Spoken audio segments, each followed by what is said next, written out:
제1부 7장 1. 에돔은 군대에서 사병들의 정신이 이상해지지 않도록 고안해낸 일들을 맡아 하면서 다시 5년을 보냈다. 군인들은 금속과 가죽을 쉬지 않고 닦아 광을 내고 행진과 훈련과 호위를 하고 나팔과 군기를 들고 기념식을 행하곤 했다. 그것은 할 일 없는 사람들이 만들어낸 발레 동작과 다를 바 없었다. 1886년에는 시카고의 대규모 포장 공장에서 파업이 일어나서 에돔이 속한 연대가 출동 준비를 했으나 그 전에 파업은 저절로 해결되었다. 또 1888년에는 평화조약에 서명을 하지 않고 버티던 인디언 세미놀족이 반란을 일으킬 기미가 보이자 기병대가 출동 준비를 했다. 그런데 인디언들은 자신들의 늪지대로 조용히 물러나 숨을 죽이고 있었다. 그 덕분에 단조로운 병영 생활이 아득한 꿈처럼 흘러갔다. 시간은 사람의 생각에 따라 달라지는 기묘하면서도 모순된 것인지도 모른다. 예컨대 단조롭고 지루한 시간은 한없이 길게만 느껴진다. 그런데 사실 그런 것만도 아니다. 재미없고 단조로운 시간은 기억에 오래 남지 않기 때문이다. 반대로 흥미진진하거나 슬퍼서 상처받거나 기뻐서 즐거웠던 시간은 오래간다. 잘 생각해보면 틀린 말은 아니다. 할 일 없이 지나가는 시간은 언제까지고 붙잡아 메어둘 수 없다. 사건이 없는 단조로움은 지속성을 이어갈 만한 버팀목이 없는 것이다. 에돔이 두 번째로 군대에서 보낸 5년은 그가 자각하기도 전에 끝나버렸다. 1890년이 저물어갈 무렵 그는 샌프란시스코 수비대에서 상사계급장을 달고 제대했다. 찰스와의 편지 왕래는 거의 끊긴 상태였지만 에돔은 제대 직전에 편지를 썼다. 이번에는 집으로 꼭 돌아갈게. 그러나 찰스는 이 마지막 편지를 받고 3년이 지나도록 형의 소식을 듣지 못했다. 에돔은 겨울이 끝나기를 기다리며 강을 따라 세크라멘토까지 갔다가 샌조아킨 계곡을 으슬렁거리며 돌아다녔다. 봄이 올 무렵에는 수중에 돈이 한 푼도 없었다.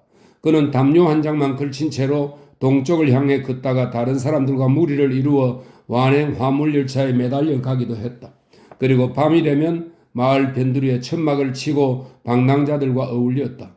그는 돈이 아니라 음식을 구걸하는 방법을 배웠다. 그러는 동안 그는 거지가 되었다. 지금은 거의 찾아볼 수 없지만 1890년대만 해도 혼자 떠돌아다니며 인생을 보내고 싶어하는 사람들이 꽤 많았다.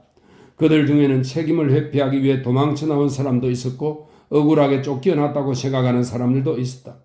그들은 조금씩 일을 하긴 했지만 오래 가지 못했다. 때로 도둑질도 했는데 먹을 것만 훔쳤으며 어쩌다 빨랫줄에 걸린 옷가지를 훔치는 정도에서 그쳤다. 교양이 있는 사람, 일자 무식군, 청결한 사람, 불결한 사람 등 온갖 부류의 사람들이 다 있었는데 그들에게는 한 가지 공통점이 있었다. 그들은 한결같이 마음의 안정을 찾지 못한 사람들이었다. 그들은 심한 더위와 추위를 피해서 따뜻한 곳을 찾아다녔다.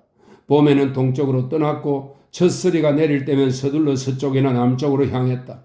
그들은 마을을 배회하며 닭장을 노리는 일이 때와 같았다. 마을 주변을 맴돌면서도 마을 안에는 얼씬하지 않았던 것이다. 다른 사람들과의 교제는 길어야 일주일이면 끝났고 그 후에는 뿔뿔이 흩어졌다. 공동으로 먹을 스티우가 끓고 있는 동안 모닥불 주변에는 온갖 이야기가 난무했지만 개인의 신상에 관한 이야기는 한마디도 나오지 않았다. 에돔은 노동조합의 발전과 분노에 뜨는 조합원들의 이야기를 들었다. 화제는 철학적인 논쟁에서 형이상학과 미학 그리고 개인적인 경험담에 이르기까지 무척 다양했다. 하룻밤을 함께 지내는 이들 중에는 살인자도 있을 테고 파괴를 당하거나 스스로 물러난 성직자도 있을 테고 머리가 과히 좋지 않아 강단에서 쫓겨난 교수도 있을 테고 가슴 아픈 사연을 간직하고 정처 없이 방랑하는 나그네도 있을 테고 타락한 대천사나 쫓겨다니는 악마도 있을 테지만 모두 다 똑같이 당근과 감자와 양파와 고기를 넣고 끓인 냄비에 음식을 덜어 먹으며 각자의 생각을 털어놓거나 서로를 위로했다. 에돔은 깨진 유리 조각으로 면도를 하는 방법이나 나무의 집 문을 두드리기 전에 적선을 해줄지 가늠하는 방법을 전수받았다. 또 저기를 품은 경찰관을 따돌리거나 구슬리는 방법, 그리고 따뜻한 마음씨의 여인이 어떤 생각을 하는지 알아내는 방법을 터득했다. 에돔은 새로운 생활에서 즐거움을 찾았다. 그는 나뭇잎에 단풍이 들 때는 오마하까지 갔다가 의문을 품고 생각하거나 따져볼 틈도 없이 그냥 서쪽이나 남쪽을 향해 길을 재촉해서 산맥을 넘어 남부 캘리포니아에 도착해서는 한숨을 돌렸다. 그리고 국경에서 해안선을 따라 북쪽의 샌루이스 오비스포까지 갔다가 양어장에서 기르는 전복, 뱀장어, 조개, 농어 등을 훔쳐 먹었는가 하면 모래를 파서 대합 조개를 잡거나 낚싯줄로 올가미를 만들어 모래 언덕에서 토끼를 사냥했다. 또 때로는 햇볕이 따갑게 내려지는 백사장에 누워 밀려오는 파도를 헤아리기도 했다. 봄이 되자 그는 동쪽을 향해 발길을 돌렸는데 이번에는 전부 다 한결 느린 발걸음으로 움직였다. 여름에는 깊은 산속이 시원했고 외로운 사람들이 그렇듯 산촌 사람들은 친절했다. 에덤은 덴버 근처에 사는 한 과부의 가게에서 일자리를 얻어 그녀의 식탁에서 함께 식사를 하고 같은 침대에서 자다가 서리가 내릴 무렵이 되자 다시 남쪽으로 떠났다. 그는 리오그란데를 따라가다가 엘브크키와 엘파소를 지나고 빅밴드와 르레이도를 거쳐 브라운스빌까지 갔다. 그러는 동안 음식과 기쁨에 관련된 스페인 말을 배웠고 인간은 아주 가난할 때에도 남에게 무언가를 주거나 돕고 싶은 충동을 느낀다는 사실을 깨달았다. 에덤은 자신이 가난하지 않았더라면 결코 알 수 없었을 가난한 자에 대한 동정심을 가슴속에 키워갔다. 그는 온전한 거지가 되었지만 겸손을 생활의 기본 신조로 삼고 살았다. 몸은 비쩍 마르고 햇빛에 검게 그을렀으나 그에게서 분노와 질투로 동요하는 모습은 찾아볼 수 없었다.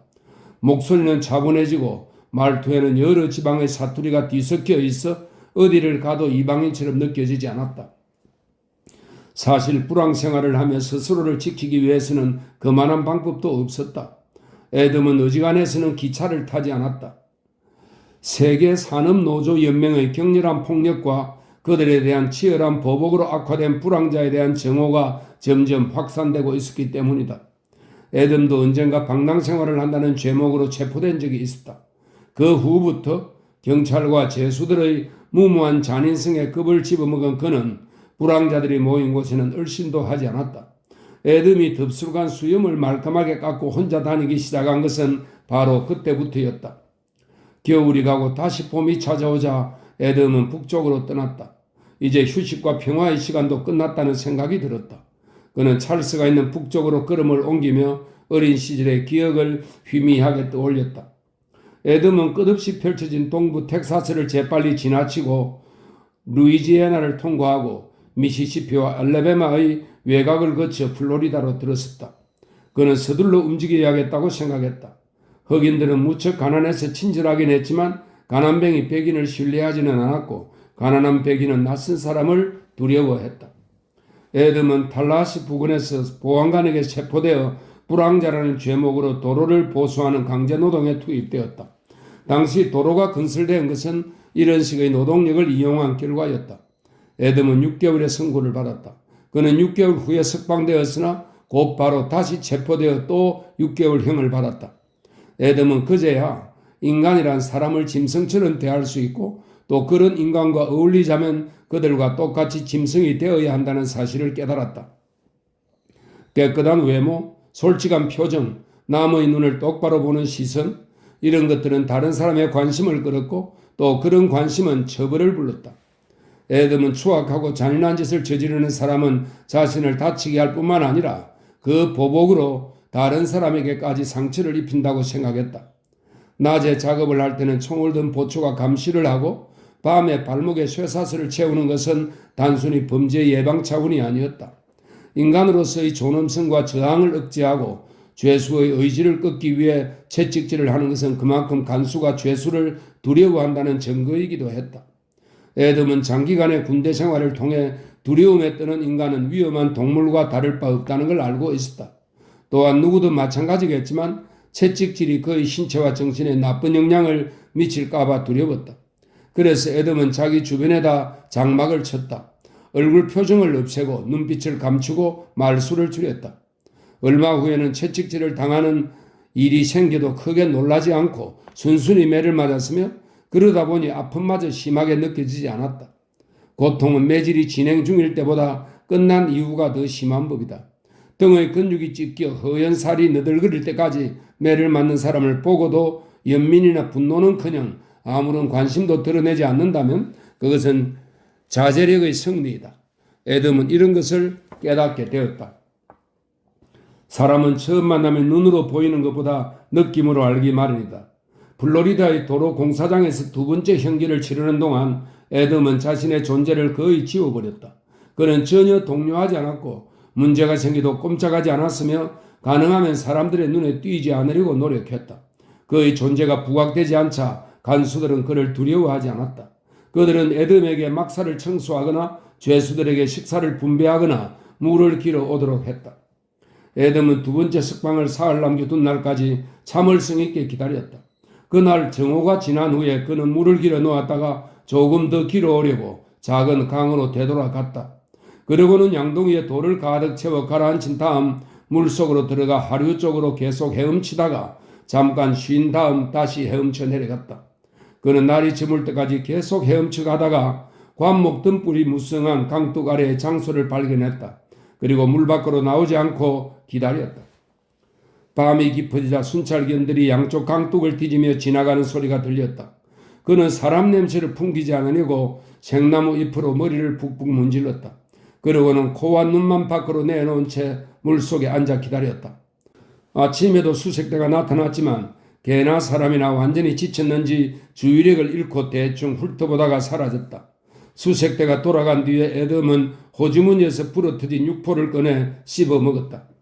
에돔에게는 무슨 일이 있어도 서두르지 않는 습관이 몸에 배어 있었다. 탈옥수들은 거의 급히 서두르다가 체포되었다. 에돔은 다스나 걸려 멀지도 않은 조지아에 도착했다. 그는 기회를 이용하려고 덤비기보다는 무서운 자제심으로 조바심을 억눌렀다. 스스로 자신의 그런 능력에 감탄할 정도였다. 에돔은 조지아주의 발도스타 변두리에 이르자 자정이 훨씬 넘을 때까지 숨어 있다가 슬그머니 마을로 잠입하여 숨을 죽이고 있다가 싸구려 가게로 접근했다. 그는 천천히 창문을 열었다. 비바람에 삭은 목재 창틀에 붙은 좌물쇠의 나사못이 힘없이 떨어졌다.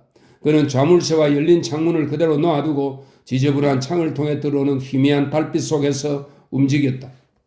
싸구려 바지, 흰 셔츠, 검정 구두, 검정 모자, 기름을 먹인 레인코트를 훔친 에돔은 그것들을 몸에 걸쳐보았다.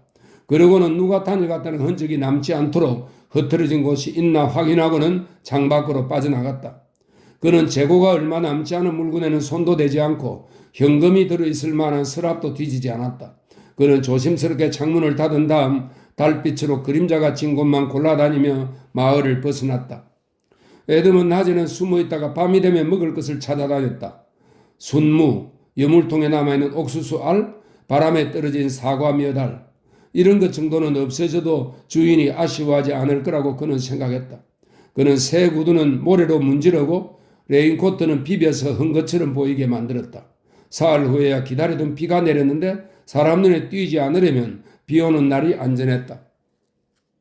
비는 늦은 오후부터 내리기 시작했다. 에돔은 레인코트를 뒤집어 쓰고 웅크리고 있다가 어둠 속을 헤치며 발도스타 마을로 들어갔다. 그는 검정 모자를 눈 아래까지 푹 눌러 쓰고 노란 레인코트의 옷깃을 단단히 여몄다. 그러고는 역으로 가서 빗물이 흐르는 창너머로 역사 안을 기웃거렸다. 녹색 챙이 달린 보안 모자를 쓰고 검은 알파카 토시를 낀 영무원이 매표구 쪽으로 몸을 기댄 채 친구와 잡담을 나누고 있었다. 20분 정도 지나자 영무원의 친구는 떠났다. 에돔은 그가 플랫폼을 빠져나가는 것을 지켜보았다. 그러다 숨을 깊이 들이쉬어 마음을 진정시킨 후에 역사 안으로 들어갔다. 2.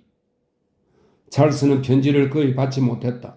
때로는 몇 주씩 우체국에 우편물이 도착했는지 문의조차 하지 않았다. 1894년 2월에 워싱턴의 변호사 사무실에서 두툼한 편지가 왔을 때 우체국장은 그 속에 중요한 내용이 들어있을 거라고 생각했다. 그는 직접 편지를 들고 드레스크 농장에 찾아가 나무를 베고 있던 찰스에게 건넸다. 농장까지 오느라 지친 데다 편지의 내용도 궁금했던 우체국장은 가지 않고 기다렸다. 찰스는 한참이나 그를 기다리게 했다. 그는 5장이나 되는 편지를 아주 천천히 읽고 난 다음에도 다시 처음부터 꼼꼼히 읽고 나서 집 쪽으로 돌아섰다. 우체국장은 큰 소리로 물었다. 드레스크 씨, 무슨 좋지 않은 소식이라도 있습니까? 아버지가 돌아가셨다는군요. 찰스는 그렇게 말하고 집 안으로 들어가 문을 끌어 잠갔다. 우체국장은 마을로 돌아가 그 소식을 전했다. 충격을 받긴 받은 모양이야. 정말 괴로운 것 같아서 평소에도 말이 없는 사람이지만 한마디도 안 하더군. 집에 들어간 찰스는 아직 어둡지도 않은데 등불을 켰다. 그러고는 손을 씻고 와서 책상 위에 올려둔 편지를 다시 읽었다. 워싱턴에는 그에게 전보를 칠 만한 사람이 아무도 없었다. 변호사가 그의 아버지의 서류에 적혀있는 주소를 찾아내어 연락한 것이었다. 변호사는 애도의 뜻을 표했는데 왠지 몹시 흥분한 것 같았다. 드레스크의 유언장을 작성할 때만 해도 변호사는 그가 자식들에게 남겨줄 돈이라고 해봐야 고작 몇백 달러 정도이겠거니 생각했던 모양이었다. 사이러스에게 돈이 있을 리 없다고 판단했던 것이다. 그러나 막상 저금 통장을 조사해보니 9만 3천 달러가 넘는 돈이 예치되어 있었고 유가증권도 10,000달러나 되었다. 이로 인해 트레스크 씨에 대한 인식이 완전히 바뀌었다. 그렇게 많은 돈을 갖고 있다면 부호라고 부를 만했다. 그 정도면 걱정 없이 살 수 있는 돈이었다. 왕국도 세울 수 있을 터였다. 변호사는 찰스와 애덤에게 축하의 말을 전했다. 유언에 따라 재산은 두 아들에게 균등히 분배될 것이라고도 했다. 현금 외에 고인이 남긴 유물의 목록도 있었다.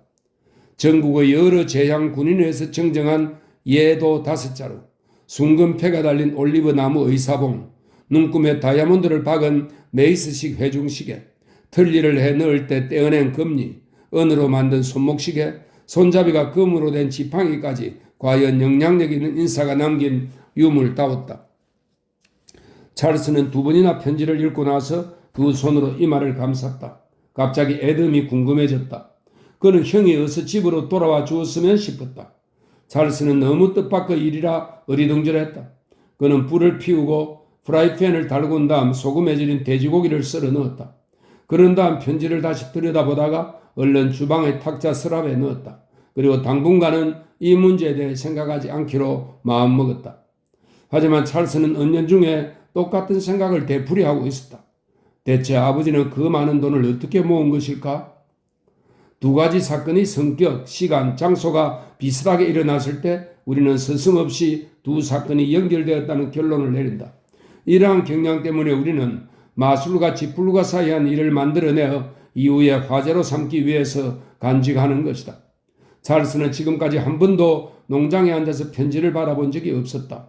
그런데 몇 주 후에 한 손인이 전보를 들고 농장으로 달려왔다. 두 번의 죽음을 접하면 세 번째의 죽음을 예상하듯 찰스는 아버지의 죽음을 알린 편지와 지금 받은 전보를 관련지을 수밖에 없었다. 그는 전보를 들고 급히 역으로 뛰어갔다. 이것 좀 보세요. 그가 전신기사에게 말했다. 벌써 읽었습니다. 읽었다고요? 전신으로 왔으니까요. 내가 받아 적었어요. 아, 그렇군요. 급히 100달러 전신으로 송금 요망, 귀가중, 애덤. 수치인 부담으로 왔으니 60센트를 내셔야 합니다. 전신기사가 말했다. 조지아도 발도스타 처음 듣는 곳이군요. 나도 들어본 적이 없지만 그런 곳이 있는 모양입니다. 그런데 칼튼, 전신으로 어떻게 돈을 붙이죠? 내게 102달러 60센트를 가져와요. 그러면 발도스타의 전신기사에게 전보를 쳐서 애덤에게 100달러를 지불하라고 하겠어요. 60센트는 내게 주면 되고요. 알겠어요. 그런데 전보를 보낸 사람이 애덤인지 아닌지 어떻게 알죠? 그리고 돈을 애덤이 아닌 사람이 가로채지 못하게 하려면 어떻게 해야 됩니까? 찰스의 질문에 전신기사는 딱하다는 듯이 웃었다. 그러면 이렇게 하죠. 다른 사람이 대답하지 못할 질문을 내게 알려줘요. 그러면 그 질문과 답을 전보로 보내는 겁니다. 그곳 전신기사는 애덤이라는 사람에게 질문을 해서 답을 제대로 하지 못하면 돈을 내주지 않을 거예요. 그거 참 좋은 생각이군요. 적당한 질문을 생각해 보죠. 문을 닫기 전에 100달러를 가지고 와야 합니다. 찰스는 재미있는 게임이라고 생각했다. 그는 돈을 가지고 다시 돌아왔다. 좋은 생각이 떠올랐어요. 찰스가 말했다. 외가 쪽 친척의 이름을 대라는 것은 아니겠죠? 그런 건 기억하지 못하는 사람이 많아요. 그런 건 아닙니다. 문제는 이겁니다. 형이 입대하기 전에 아버지께 드린 생일 선물은 뭐였지? 좋긴 한데 너무 길군요. 단어를 10개 정도로 줄일 수는 없을까요? 돈은 내가 낼 테니 염려 말아요. 답은 강아지예요? 다른 사람이라면 그런 답은 상상하지도 못하겠군요. 어쨌든 돈은 내가 아니라 당신이 내는 거니까 그렇게 하세요. 갈튼이 말했다. 형이 그 답을 잊어버려서 영영 집에 돌아오지 못할 일은 없을 겁니다. 3. 마을을 빠져나온 애덤은 걷고 또 걸었다. 일주일이나 입고 잔 셔츠와 바지는 구기를 대로 구겨진 데다 여기저기 얼룩이 져 있었다. 애덤은 집과 헛간 사이에서 걸음을 멈추고 동생의 인기척이 들리는지 귀를 기울였다. 새로 지은 큰 담배 창고에서 망치질하는 소리가 들렸다. 어이 찰스! 애덤이 큰 소리로 불렀다. 망치질 소리가 그치고 한동안 침묵이 흘렀다. 애덤은 동생이 창고의 틈새로 내다보고 있는 듯한 느낌이 들었다. 어느새 뛰어나온 찰스가 애덤의 손을 와락 잡았다. 형, 어떻게 지냈어? 잘 지냈어? 애덤이 대답했다. 다행이야. 그런데 좀 말랐군. 그럴 거야. 나이도 먹었고. 찰스는 애덤을 머리부터 발끝까지 천천히 살폈다. 형편이 좋아 보이지 않는 걸? 그래, 맞아. 가방은 어디에 두었지? 가방 같은 건 없어. 젠장, 지금까지 어디에 있었던 거야? 온 세상을 두루 다녔지? 불황자처럼? 그래, 불황자처럼. 세월이 흘러 나이를 먹어서 그런지 찰스의 피부는 주름이 졌고 검은 눈에는 핏발이 서 있었다. 애덤은 옛 기억을 더듬어 찰스가 지금 두 가지 생각을 하고 있다는 걸 알았다. 왜 집으로 돌아오지 않았어? 그냥 여기저기 떠돌아다녔어. 그럴 수밖에 없었지. 그렇지만 결국 이렇게 돌아오지 않았니? 너의 이마에 생긴 흉터는 정말 안 됐구나. 형한테 보낸 편지에 흉터 얘기를 썼었지. 시간이 지날수록 점점 흉해져. 그런데 왜 편지를 쓰지 않았지? 형, 배고파? 찰스는 손이 건질건질했다. 그는 호주머니에 손을 찔러 넣었다가 다시 꺼내 턱을 만지작거렸고 머리를 걸쩍거렸다. 그 흉터는 저절로 없어질지도 몰라. 언젠가 어떤 바텐더를 만난 적이 있는데 그에게도 고양이 모양 같은 흉터가 있더구나. 태어날 때부터 있었던 거래. 그래서 별명이 고양이라고 하더군. 배고프지 않아? 그래, 배가 좀 고프구나. 이젠 집에 있을 거지? 글쎄, 그럴 생각이긴 하지만 지금 꼭 그걸 알아야 하니? 그런 건 아니야. 찰스가 말했다. 아버지는 돌아가셨어. 나도 알고 있어. 어떻게 알았어? 영문이 말해주더구나. 돌아가신 지 얼마나 됐지? 한 달 전. 어떻게 돌아가셨대? 폐렴이라더군. 묘지는 여기에 있어? 아니, 워싱턴이야. 내가 편지 한 통과 신문들을 보관하고 있어. 관이의 국기를 덮고 운구했대. 부통령이 장례식에 참석했고 대통령은 조화를 보냈어. 전부 신문에 났지. 사진도 실리고 형에게 보여줄게. 내가 전부 가지고 있어. 애덤은 찰스가 다른 쪽으로 시선을 돌릴 때까지 동생의 얼굴을 찬찬히 뜯어보았다. 너 무언가에 흥분하고 있구나? 애덤이 물었다. 내가 무슨 일에 흥분하겠어? 너의 목소리가 꼭 그런 것 같은데? 흥분할 일은 아무것도 없어. 이리 와. 먹을 걸 좀 가져올 테니. 좋아. 아버지는 오래 앓으셨니? 아니, 급성 폐렴이었어. 바로 돌아가셨대. 찰스는 무언가를 숨기고 있었다. 하고 싶은 말이 있는데도 어떻게 말을 꺼내야 할지 모르는 것 같았다. 정작 할 말은 마음 한쪽에 숨겨두고 엉뚱한 이야기만 하고 있었다. 애덤은 잠자코 있었다. 찰스가 딴전을 피우며 말을 이리저리 돌리다가 스스로 털어놓을 때까지 기다리는 편이 나을 것 같았다. 난 저승에서 소식이 온다는 걸 전혀 믿지 않아. 찰스가 입을 열었다. 그걸 어떻게 알겠어? 그런데 어떤 사람들은 저승 소식을 들었다고 장담하더군. 사라 휘트만 할머니도 마찬가지야. 형은 어떻게 생각하는지 모르겠어. 혹시 그런 얘기 들어봤어? 말해봐. 왜 아무 말도 안 하는 거야? 애덤이 대답했다. 그냥 생각하고 있어. 사실 그는 무척 놀란 채 생각에 잠겨 있었다. 어찌된 일인지 그는 찰스가 두렵지 않았다. 옛날에는 동생이 무서워 죽을 지경이었는데 지금은 전혀 그렇지 않았다. 어찌된 영문일까? 군대 생활을 오래 한 탓일까? 오랜 불황자 생활 탓일까? 그것도 아니면 아버지의 죽음 탓일까? 아마 그럴지도 모른다. 그렇지만 정확한 답은 알 수 없었다. 어쨌든 이젠 두려움이 없어졌으니 하고 싶은 말도 마음껏 할 수 있을 것 같았다. 전에는 두려운 마음에 단어도 신중하게 골랐다. 그는 마치 죽었다가 다시 살아난 사람처럼 날아갈 듯한 기분이었다. 그들은 부엌으로 들어갔다. 에덤은 그 공간에 대한 기억이 분명치 않았다. 예전보다 더 작고 지저분해진 것은 분명했다. 에덤은 쾌활하게 말했다. 찰스, 난 너희 말을 줄곧 듣고 있었어. 나한테 할 얘기가 있으면서도 숲속을 돌아다니는 테리어 개처럼 말을 빙빙 돌리고만 있는데 어서 속 시원하게 말해봐. 찰스의 눈에 노여움이 서려 있었다. 그는 고개를 높이 들었지만 왠지 예전 같지 않았다. 이젠 형을 때릴 수 없어. 그런 짓은 못해. 그는 우울한 기분으로 생각했다. 에덤이 킬킬거리며 웃었다. 아버지가 돌아가신 지 얼마 되지도 않았는데 기분이 좋으면 안 되겠지만 내 평생 이렇게 즐거웠던 적은 한 번도 없었던 것 같다. 찰스, 드러나 봐. 혼자서 끙끙거리지 말고. 찰스가 물었다. 형은 아버지를 사랑했어? 너의 이야기를 듣고 난 다음에 대답해 줄게. 사랑했던 거야 아니야? 그게 너와 무슨 상관이지? 어서 대답해 봐. 순간 느긋한 대담성이 에덤의 뇌리를 스쳤다. 그래, 대답하지. 나는 아버지를 사랑하지 않았어. 때로는 두려웠고, 때로는 존경했지만 대체로 혐오했지. 그런데 왜 너가 이런 대답을 듣고 싶은지 말해볼래? 찰스는 자신의 손을 내려다 보았다. 이해할 수는 없어. 도무지 상상할 수도 없는 일이야. 아버지는 이 세상의 그 누구보다도 형을 사랑했어.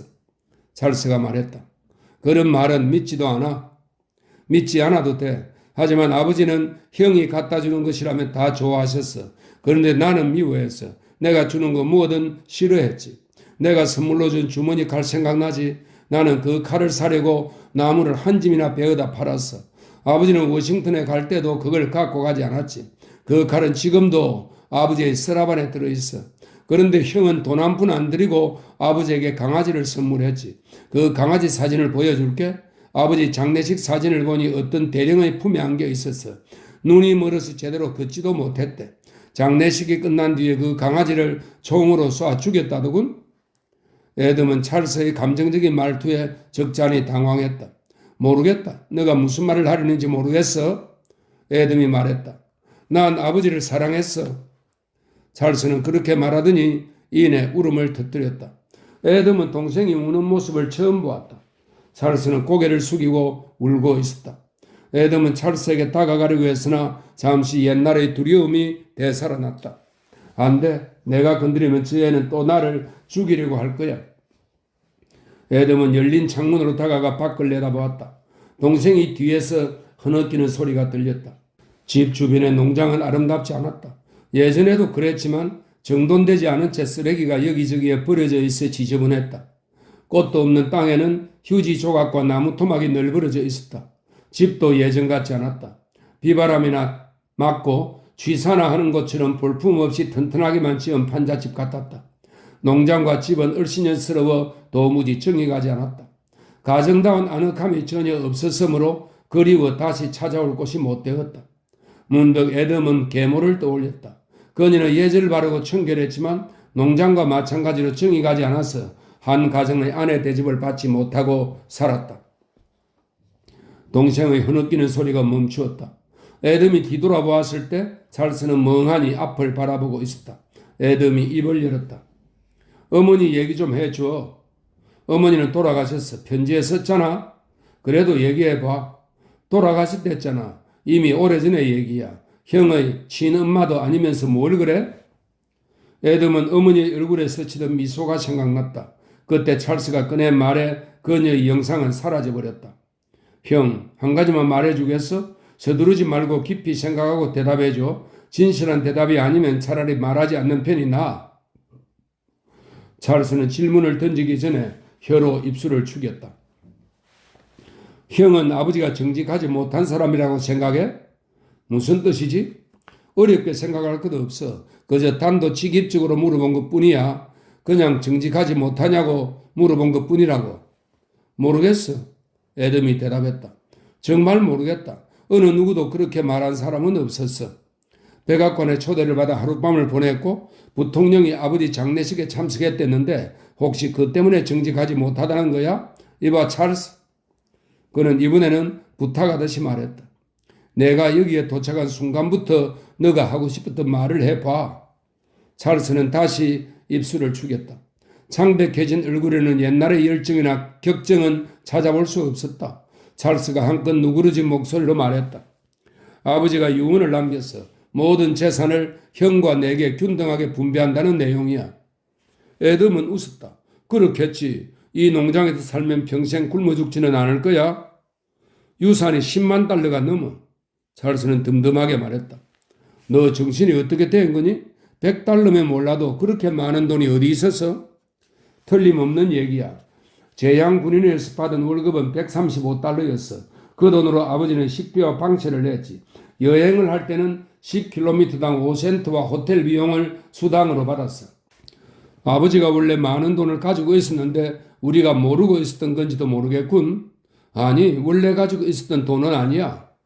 그럼 제양 군인에 편지를 보내 물어보면 되겠군. 그곳에는 누군가가 알고 있을지도 모르니까. 그렇게까지 할 필요는 없어. 그렇게 넘겨짓지 마. 투기를 해서 생겼을 수도 있잖아. 투기를 해서 갑부가 된 사람도 많으니까. 아버지는 거물급 인사를 많이 알고 있었으니 한몫 잡는 일에 끼어들었을지도 모르지. 골드러시 때 캘리포니아에 가서 거부가 된 사람들을 생각해 봐. 찰스의 표정은 어두웠다. 그의 목소리는 너무 작아서 무슨 말인지 알아들으려면 몸을 바짝 기울여야만 했다. 마치 딱딱한 보고서라도 읽는 것 같았다. 아버지는 1862년 6월에 북군에 입대해서 그곳에서 3개월 동안 훈련을 받고 9월에는 남쪽으로 행군했지. 그러다 10월 12일에 다리에 총상을 입고 병원으로 후송되었어. 그리고 이듬해 1월에 귀향하셨지. 너가 지금 무슨 소리를 하려는 건지 모르겠구나. 찰스의 목소리는 여전히 맥이 빠지고 침울했다. 아버지는 챈슬러빌에 가본 적도 없어. 게티즈버그, 와일드니스, 리치먼드, 에퍼무톡스도 마찬가지야. 너가 그걸 어떻게 알아? 아버지의 제대 증명서를 보고 알았지. 서류에 그렇게 적혀 있었어. 애덤은 한숨을 길게 내쉬었다. 그러나 가슴은 기쁨으로 두근거렸다. 애덤은 못 믿겠다는 듯이 고개를 흔들었다. 찰스가 계속해서 말했다.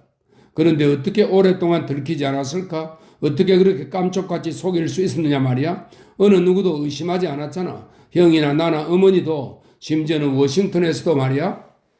애덤은 자리에서 일어났다. 집에 뭐 먹을 거 없니? 뭐라도 좀 데워 먹어야겠어. 어젯밤에 닭을 잡았어. 볶아줄 테니 기다려. 뭐 빨리 되는 건 없니? 소금에 절인 돼지고기와 계란은 많아. 그럼 그거나 먹자. 애덤이 말했다. 그들은 더 이상 들춰내지 않고 그쯤에서 문제를 접어놓았다. 하지만 겉으로 드러내지 않았을 뿐 속마음으로는 계속 생각했다. 더 얘기하고 싶지만 그럴 수가 없었다.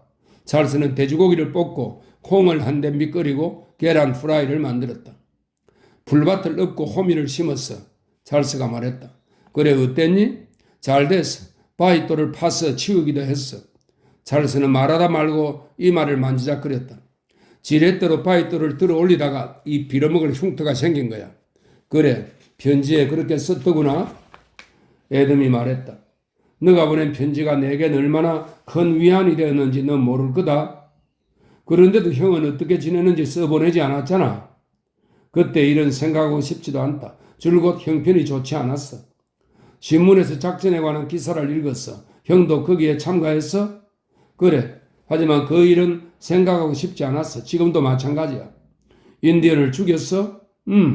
정말 대단한 놈들이지? 그렇더구나. 말하기 싫으면 그 얘긴 관두어. 그래. 애덤과 찰스는 석유램빨에서 저녁 식사를 했다. 저 석유등의 갓을 깨끗이 닦으면 불이 더 밝아질 거야. 내가 닦으마. 애덤이 말했다. 형이 돌아와서 잘 됐어. 우리 저녁 먹고 여관에 갈까? 글쎄, 난 좀 쉬고 싶은걸. 내가 편지에는 쓰지 않았지만 여관엔 여자들이 있어. 형도 같이 가자. 여자들이 2주마다 바뀌는데 함께 가보도록 해. 여자들이라고? 응, 2층에 있어.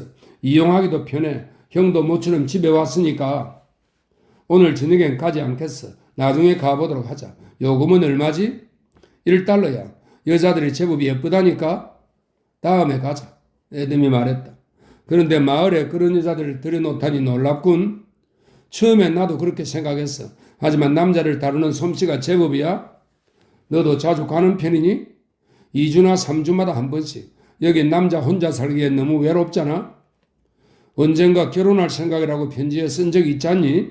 응. 그런데 마땅한 여자가 없었어. 그들은 정작 중요한 문제는 건드리지 않았다.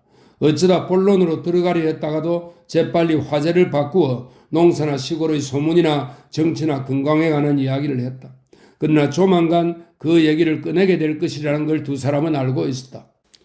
찰스는 애덤과는 달리 그 문제에 대해 생각할 수 있는 시간이 많았기 때문에 빨리 의논을 하고 싶었으나 애덤에게는 너무 뜻밖의 일이었다. 그래서 그 일을 좀 더 미루어 두고 싶었는데 동생이 내버려 둘 것 같지는 않았다. 애덤은 솔직하게 말했다. 찰스, 그 일은 덮어두고 다른 얘기나 나누면서 자도록 하자. 형이 그러고 싶다면 좋아. 그들의 얘기거리는 차츰 바닥이 났다. 둘은 주변의 아는 사람들이나 마을에서 일어난 자질구레한 일까지 끄집어냈다. 대화는 그럭저럭 이어졌다. 시간은 흘러갔다. 졸리지 않니? 애덤이 물었다. 좀 더 있다가 자. 할 말이 없어진 두 사람은 그냥 조용히 있었다. 밤이 불안스럽게 집 주위를 감싸며 그들을 압박해왔다. 형도 아버지 장례식에 참석했더라면 좋았을 텐데, 찰스가 말했다. 성대했던 모양이지? 신문에 난 사진들을 볼래? 어려서 내 방에 보관해 두었어. 아니야, 오늘 밤에는 안 보고 싶어. 찰스는 의자를 돌려 탁자 위에 팔을 얹어 놓았다. 우리는 그 문제를 생각해 봐야 해. 얼마든지 뒤로 미룰 수도 있지만 앞으로 어떻게 해야 할지는 미리 생각해 두어야 하지 않겠어? 찰스가 초조하게 말했다. 나도 알아. 애덤이 말했다. 그냥 생각할 여유를 갖고 싶을 뿐이야. 그런다고 달라질 게 있어? 나도 오랫동안 생각해 보았지만 계속 그 자리야. 시간을 두고 생각해 본다고 좋은 수가 생길 것 같아? 그건 그래. 너희 말이 맞다. 그럼 무슨 얘기부터 할까? 당장 본론으로 들어가는 것도 좋을 것 같은데 일단 다른 건 접어두고 말이야. 돈이 문제야. 10만 달러가 넘으니 그야말로 그 얘기지. 그런데 그 돈이 어디서 났을까? 찰스가 말했다. 그거야 모르지. 어쩌면 투기로 벌었을지도 몰라. 워싱턴에 누군가가 횡재할 일에 아버지를 끼워 주었는지도 모르지. 정말 그럴까? 몰라. 애덤이 말했다. 아는 게 없는데 어떻게 단정을 짓겠어? 그건 그 얘기야. 찰스가 말했다. 대단한 재산을 우리에게 물려준 거야. 그 돈이면 우리는 평생 먹고 살 수 있는 땅을 사서 얼마든지 더 넓힐 수도 있어. 형은 믿어지지 않겠지만 우리는 부자야. 이 말에서 제일 가는 부자라고. 애덤은 큰 소리로 웃었다. 너 마치 판사가 선고를 내리듯이 말하는구나. 대체 그 돈이 어디서 난 걸까? 아무리면 어때? 자리를 잡고 편안히 살면 되지. 아버지는 게티즈버그에 가지도 않았어. 전쟁 기간에도 전투에 참가해 본 적이 단 한 번도 없는걸? 아버지는 그냥 소규모 접전에서 다쳤을 뿐이야. 아버지가 한 얘기는 모두 거짓이었어. 왜 그렇게 생각해? 아담이 물었다. 그 돈을 훔친 것 같다는 생각이 들어. 찰스가 빈정거리듯이 말했다. 형이 물었으니까 내 생각을 말하는 것 뿐이야. 그럼 어디서 훔쳤다고 생각하는데? 그야 모르지. 그럼 왜 훔쳤다고 생각하는 거야? 아버지는 전쟁에 관해 거짓말을 꾸며댔어. 뭐? 그러니까 전쟁에 관해 거짓말을 할 정도면 돈이 얼마든 훔칠 수 있다는 얘기지. 어떻게? 아버지는 제양군인에서 근무했잖아. 그것도 고위직에. 어쩌면 재정관계 일을 맡아보면서 장부를 허위로 꾸몄을지도 몰라. 애덤은 길게 한숨을 내쉬었다. 너의 생각이 그렇다면 제양군인의 편지를 보내 사실을 알리는 게 어때? 장부를 조사해보라고 말이야. 그게 사실로 밝혀질 경우 돈을 돌려주면 그만이지. 찰스의 얼굴이 일그러지는가 싶더니 이마의 흉터가 검게 변했다. 부통령이 장례식에 참석하고 대통령은 조화를 보냈어. 운구 행진은 10km나 길게 이어졌고 수백 명의 사람들이 그 뒤를 따랐어. 형은 운구한 사람들이 누군지는 알아? 무슨 말을 하려는 거야? 아버지가 도둑이라는 것이 세상에 알려져 봐. 그럼 아버지가 게티즈버그나 다른 전투에도 참전하지 않았다는 사실도 밝혀질 테지. 결국 세상 사람들에게 아버지가 거짓말쟁이라는 사실이 탄로날 것이고 아버지 인생은 완전히 날조된 것으로 생각될 거야. 그렇게 된다면 아버지가 말한 진실도 아무도 믿지 않을 거야. 애덤은 꼼짝 않고 가만히 앉아 있었다. 그의 눈빛은 침착했지만 경계를 늦추지 않고 있었다. 난 너가 아버지를 사랑했다고 믿었어. 에돔이 나직이 말했다. 그는 그 말을 하고 나니 속박에서 풀려난 듯 가슴이 후련했다. 아버지는 사랑했지. 지금도 마찬가지야. 그렇기 때문에 이 사실이 더욱 끔찍하게 느껴져. 아버지의 전생에는 헛되이 무너질 거야. 사람들은 아버지의 무덤을 파헤쳐 시신을 내팽개치고 말 거야. 그는 감정에 북받쳐서 말을 더듬었다. 형은 아버지를 사랑하지 않았어? 찰스가 큰 소리로 물었다. 난 지금까지 확실히 몰랐어. 여러 가지 감정이 뒤섞여 종잡을 수 없었지. 그래, 난 아버지를 사랑하지 않았어. 에돔이 대답했다. 그럼 형은 아버지의 생애가 불명예로 더럽혀지고 시신이 파헤쳐져도 관심이 없겠군? 젠장. 에돔은 자신의 생각을 표현할 적절한 단어를 찾아내느라고 머리를 굴렸다. 난 관심 없어. 그래, 그렇겠지. 찰스는 씁쓸하게 말을 이었다. 사랑하지도 않는데 무슨 관심이 있겠어? 형은 아버지의 얼굴을 발로 걷어찰 수도 있겠군? 에돔은 동생이 더 이상 위험 인물이 아니라는 것을 알았다. 그에게는 형을 몰아세울 시기심도 없었다. 그는 아버지에게 짓눌려 있었지만 누구도 그에게서 아버지를 떼어낼 수가 없었다. 세상 사람들이 그 사실을 다 알게 된다면 형의 기분은 어떨까? 어떻게 거리를 돌아다닐 거야? 찰스가 윽박지르듯이 물었다. 어떻게 사람들의 얼굴을 볼 수 있겠느냐고? 난 관심이 없다고 말했잖아. 그걸 믿지 않으니 상관없어. 뭘 믿지 않는다는 거야? 아버지가 돈을 훔쳤다고는 믿지 않아. 아버지 말대로 전투에 참전했다고 믿고 아버지가 있었다는 곳에 정말로 있었다고 믿어. 그럼 증거물은 어쩌고? 제대 증명서가 있잖아. 그렇다고 아버지가 도둑질한 증거는 있니? 넌 그 돈이 어디서 생긴지도 모르니까 너희 멋대로 상상한 거야. 아버지의 군대 서류가 그게 잘못되었을 수도 있어. 에돔이 말했다. 그 서류가 잘못된 것 같아. 난 아버지를 믿어. 어떻게 그런 생각을 할 수 있는지 모르겠군. 내 말을 좀 들어봐. 하나님이 존재하지 않는다는 증거가 확실히 있어도 사람들의 마음속에는 하나님이 존재한다는 믿음이 있는 거야. 에돔이 말했다. 그렇지만 형은 아버지를 사랑하지 않는다고 했잖아. 사랑하지도 않으면서 어떻게 그런 믿음을 가질 수가 있지? 사랑하지 않기 때문에 믿을 수 있는 건지도 모르지. 에돔은 천천히 자신의 느낌을 털어놓았다. 아버지를 사랑했다면 난 아버지를 시기했을 거야. 너처럼 말이야. 넌 아버지를 사랑했으니까 그런 의욕을 품은 걸 거야. 그건 한 여자를 사랑하는데도 그녀에 대한 확신을 갖지 못하는 것과 같아. 자기 자신을 믿지 못하기 때문에 그 여자를 믿지 못하는 게 아닐까? 난 확실히 알 것 같아. 아버지를 사랑했던 그 감정이 너한테 어떤 영향을 미쳤을지를 말이야. 아버지가 날 사랑했을지 몰라도 나는 아니야. 아버지는 날 시험하고 내게 상처를 주고 벌을 주더니 결국은 당신을 대신할 희생양처럼 멀리 보내버렸어. 아버지는 너를 사랑하지 않았지만 너를 믿었어. 그러니까 이건 일종의 반대 현상인지도 몰라. 찰스는 에돔을 뚫어지게 바라보다가 말했다. 이해가 안 돼. 난 이해하려고 애쓰고 있어. 에돔이 말했다. 이런 생각을 하기는 나도 처음이야. 그런데 기분은 좋아. 지금까지 살아오면서 이렇게 기분 좋았던 적이 없어. 내 속에 도사리고 있던 무언가를 몰아낸 기분이야. 언젠가는 너도 나와 같은 생각을 하게 되겠지만 지금은 아니야. 이해가 안 돼. 찰스는 같은 말을 되풀이했다. 내가 아버지를 도둑이라고 생각하지 않는 걸 이해하겠니? 난 아버지가 거짓말쟁이라고는 생각하지 않아. 그렇지만 서류 따위는 보고 싶지 않아. 아버지에 대한 내 신뢰에 비하면 서류는 하찮은 거야. 찰스는 숨을 깊이 들이마셨다. 그럼 형은 그 돈을 받을 거야? 물론이지. 아버지가 훔쳤다고 해도 훔치지 않았어. 그럴 리가 없다고. 난 모르겠어. 찰스가 말했다. 아직도 모르겠니? 그렇다면 이게 모든 문제의 실마리가 될 수도 있겠다. 전에 한 번도 이 일에 대해 말하지 않았는데 내가 집을 떠나기 직전에 너가 날 때린 일을 기억하니? 응. 그럼 그 다음의 일도 기억하겠구나. 그때 넌 날 죽이려고 도끼를 들고 다시 돌아왔지. 자세히 기억나지 않아. 그때 난 제정신이 아니었을 거야. 그때 몰랐지만 이젠 알겠어. 넌 사랑을 얻기 위해 싸웠던 거야? 사랑? 그래. 에돔이 말했다. 아무튼 우리는 그 돈을 잘 쓰게 될 거야. 이곳에 눌러 살아도 되고 다른 곳으로 떠나도 돼.